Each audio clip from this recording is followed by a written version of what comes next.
Double engine की सरकार में पुलवामा का आज तक अभी कुछ नहीं हो पाया। उसी दंतेवाड़ा की जिसमें बात करते हैं आदिवासियों को, निर्दोष आदिवासियों को नक्सली बता के मार दिया जाता है, उस पर चर्चा क्यों नहीं करते हैं? नहीं, आदिवासियों को नक्सली बना कौन रहा है? पूरे जंगलों को अडानी को बेच कौन रहा है? यहाँ के डुमरांव के वोटर्स कह रहे हैं कि अभी वो राजनीतिक बबुआ हैं, उनको कोई अनुभव नहीं है। कितना सत्य है? एकदम बताइए। हम साहब आपसे पहले यहाँ का वोटर समझ गए कि बाबू है, बाबू है, उनका दूध भात है, पत्रकार है। हम आपसे आग्रह करेंगे कि हम क्यों आरोप लगाएं। आप फैक्ट को फाइंड करिए, गांव में जाइए, लोगों से जानिए। यहाँ सिर्फ बड़े लोगों को लाभ हुआ, गरीबों को, कमजोर लोगों का कोई लाभ नहीं हुआ। यहाँ पे अडानी को 1000 एकड़ जमीन दी जा रही है, लेकिन दलित महादलितों को पासगीत जमीन 3 डिसमिल नहीं दी जा रही है। नमस्कार, मैं हूं सौरभ और आज मैं डुमरांव विधानसभा में हूं। डुमरांव विधानसभा के वर्तमान विधायक और फिर इनको पार्टी ने टिकट दिया है डॉक्टर अजीत कुशवाहा। इससे हम बात करने का प्रयास करेंगे कि डुमरांव की जो चुनाव के मुद्दे हैं, चुनावी मुद्दे हैं, और पूरे बिहार के जो क्या मुद्दे हैं, किस मुद्दे पे चुनाव हो रहा है, इस पर हम बात करेंगे। आप बने रहे वीडियो में। मेरे चैनल पे स्वागत है विधायक जी आपका। शुक्रिया, धन्यवाद। 2025 में डुमरांव का विधानसभा किस मुद्दे पे होगा? नहीं, मुद्दा पूरे बिहार का है और वो डुमरांव का भी मुद्दा है। पलायन सबसे बड़ा मुद्दा है। आप गांव-गांव में घूमो, हर घर का एक बच्चा जो है बाहर गुजरात, पंजाब, दिल्ली, हरियाणा, कर्नाटका, तमिलनाडु, सुदूर दक्षिण देशों में जाकर के काम कर रहा है। यहाँ पे कोई काम नहीं है। 20 वर्षों से मुख्यमंत्री नीतीश कुमार है, एनडीए की सरकार चल रही है, लेकिन ऐसा कोई काम नहीं हुआ जो यहाँ पे रोजगार स्थानीय स्थानों पर मिल सके। इसके लिए सरकार की नीति को बदलने की जरूरत है। इसलिए हम लड़ रहे हैं कि बिहार के अंदर सरकार बदले जाए। हेल्थ सिस्टम की बहुत बुरी स्थिति है। डुमरांव विधानसभा में जितने हॉस्पिटल्स हैं कुल मिलाकर के 65 पद सृजित है डॉक्टर्स के, और मात्र 17 डॉक्टर अपॉइंटेड हैं, उसमें 4-5 छुट्टी पर हैं। अब इतनी बड़ी आबादी 8-9 डॉक्टर्स पर निर्भर है। इस जिले के अंदर पिछले 20 वर्षों में जो सरकार है एक आईसीयू तक स्थापित नहीं कर पाई। अगर आपका पल्स रेट घट जाए, आपको हार्ट अटैक हो जाए, आपका ब्रेन हेमरेज हो जाए, तो आपके लिए कोई आईसीयू तक नहीं है। सोचिए, ये स्थिति है। एजुकेशन में बहुत काम करना है। ये सारे मुद्दे हमारे हैं। पिछले समय में जो हमने काम किया उसको पूरा करने का मुद्दा डुमरांव का मुद्दा रहेगा। किसानों के खेतों तक पानी पहुंचाने का मुद्दा बहुत बड़ा मुद्दा है। आज किसानों की स्थिति ये है कि वो अपने खेती से संतुष्ट नहीं है, वो मजबूरी में खेती कर रहे हैं। अगर किसानों को दूसरा काम मिल जाए तो वो खेती छोड़ करके भाग जाएंगे, ये हालत है। लेकिन हमारे पास दूसरा कोई काम नहीं है। आज किसी किसान को खेत में यूरिया डालना होता है तो वो गुजरात में काम कर रहे हैं, अपने बेटा को फोन करता है कि बबुआ कुछ रुपया भेज दो खाद डाले के बाद। इसका मतलब यह है कि किसान इतना भी मजबूत नहीं हो सका है कि अपनी खेती से अपने घर का खर्च चला सके, अपने खेती से अपने खेत के लिए खाद जुटा सके, अपने खेती से अपने बच्चों की पढ़ाई करा सके, अपने खेती से अपनी बेटियों की शादी कर सके। ये बुरा हालत है बिहार का। बिहार का हालत यह है कि 2023 में जो जातिगत आर्थिक सर्वेक्षण हुआ उसका रिपोर्ट है कि बिहार में लगभग 45% ऐसी आबादी है जो एक दिन में 40 रुपए की आमदनी पर अपनी जिंदगी गुजर बसर कर रही है। ये हालत है बिहार का। विधायक जी, आप सबसे बड़ा आरोप लगा रहे हैं मोदी जी पे, क्योंकि मोदी जी ने कहा था कि 2022 तक सभी किसानों का आय जो है दोगुना हो जाएगा। तो आप किसानों से पूछिए क्या उनका आय दोगुना हुआ? ये तो किसान बताएंगे। आय दोगुना तो छोड़ दीजिए, दुगुना करने के नाम पर वो किसानों को 2-2 हज़ार रुपये का बांटते हैं। तो ये लोग जनता को कुछ करने वाले नहीं हैं, ये सिर्फ खैरात बांटने वाले लोग हैं। ये चाहते हैं कि जनता के मूल अधिकार उन्हें नहीं मिले और सिर्फ खैरात बांट करके हम गद्दी पर बैठे हैं। जैसा आपने देखा कि चुनाव के ऐन वक्त पहले नीतीश जी महिलाओं को 10-10 हज़ार रुपया बांटने लगे अचानक। कोई पॉलिसी नहीं थी, कोई सरकार की नीति नहीं थी ऐसी। तो ये चाहते हैं कि हम काम नहीं करें, लोगों को रोजगार नहीं दे, खेतों तक पानी नहीं दे, समय पर खाद बीज उपलब्ध नहीं कराए। ऐसे ही किसी को 2,000, किसी को 4,000, किसी को 10,000 बांट दें और इसी में लोग खुश हो जाएंगे और हमको वोट दे देंगे। लेकिन आप समझ लीजिए बिहार बदल रहा है। बिहार का नौजवान एजुकेटेड हो रहा है, वो पढ़ लिख रहा है, वो जानता है कि उसके राइट्स की बात कौन कर रहा है, उसे पता है कि उसके अधिकार कहाँ सुरक्षित हैं, उसे मालूम है कि उसके ज़िंदगी में खुशहाली कैसे आएगी। इसलिए इनके जो ये खोखले वादे हैं, जो ये खैरात बांट रहे हैं, इस पर जनता बिल्कुल गुमराह नहीं होने वाली है और जनता अपने मुद्दों को लेकर के बहुत मजबूती के साथ खड़ी है।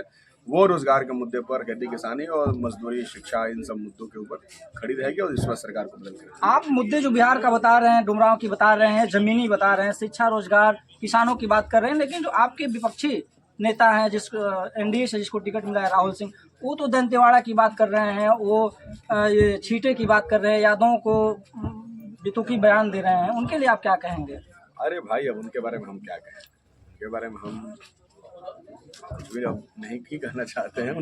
उनके सवाल जायज होते तो उसके जवाब दिए जाते। डबल इंजन की सरकार में पुलवामा का आज तक अभी कुछ नहीं हो पाया। उसी दंतेवाड़ा की जिसमें बात करते हैं आदिवासियों को, निर्दोष आदिवासियों को नक्सली बता के मार दिया जाता है, उस पर चर्चा क्यों नहीं करते हैं? नहीं, आदिवासियों को नक्सली बना कौन रहा है? पूरे जंगलों को अडानी को बेच कौन रहा है?